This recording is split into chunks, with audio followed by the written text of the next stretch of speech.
بسم اللہ الرحمن الرحیم.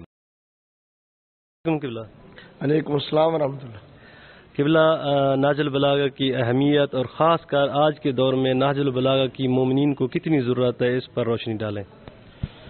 نہج البلاغہ خداوند متعال کے اسرار خفیہ اور ذات ذوالجلال کے رازوں سے آگاہ ایک شخصیت کا کلام ہے کہ جو باب مدینۃ العلم ہے.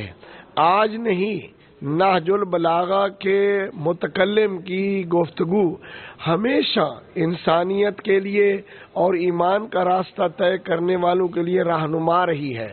اگر کوئی گہرائی سے نہیں، سادہ نظروں سے بھی نہج البلاغہ کے سامنے پیش ہو تو میں ضرور کہوں گا کہ اس کو ایسے ایسے علوم اور ایسے ایسے اشارے ملیں کہ جو اس کے لیے دنیا اور آخرت کی کامیابی کی ضمانت دے دیں. لوگوں نے نہج البلاغہ کو معمولی سمجھا ہے. اگر متوجہ اس بات کی طرف ہوتے کہ اس نہج البلاغہ میں کتنا فلسفہ موجود ہے، کتنا راہ حیات موجود ہے، کتنا اس میں رب ذوالجلال کی طرف جانے کے راستے کے اشارات موجود ہیں، تو لوگ نہج البلاغہ کے پاس جھگی ڈال کے بیٹھ جاتے ہیں. آج کے دور میں اس کی کتنی ضرورت ہے مومنین کو؟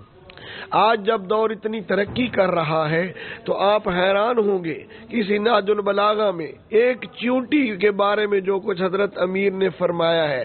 ڈان فرارنل ایک انگریز پورے 30 سال ایک چیونٹی کے جھرمٹ کے پاس بیٹھا رہا، ان کے بارے میں دیکھتا رہا، لیکن فیصلہ پھر بھی نہ کر سکا. جہاں تک وہ پہنچا وہیں سے حضرت امیر نے شروع کیا.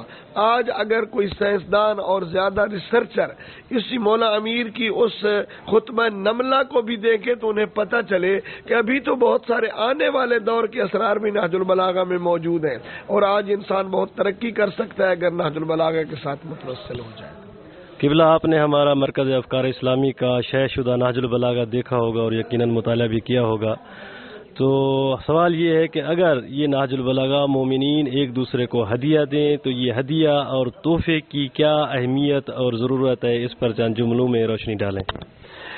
جو نہج البلاغہ افکار اسلامی والوں نے نشر کیا ہے، مجھے یوں لگا ہے جیسا کہ کوئی حسن و جمال کی مرقع دلہن تو ہو لیکن وہ بے کسی کا شکار ہو اور قسم پرسی کا شکار ہو.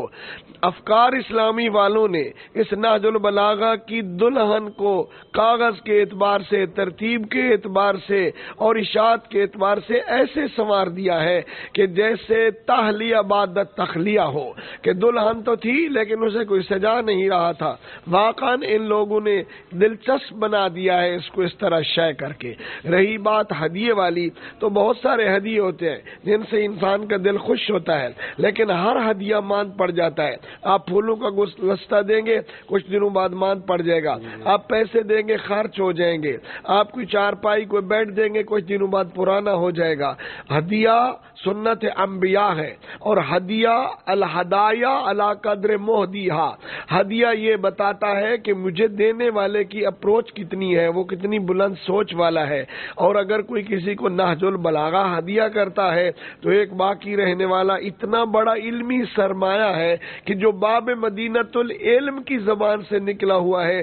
میرے خیال میں قرآن کے بعد نہج البلاغہ سے بڑا ہدیہ اور کیا ہو سکتا ہے کہ آئندہ نسلوں کے لیے بھی وہ باقی رہے گا اور وہ یادیں اس کے ساتھ مربوط.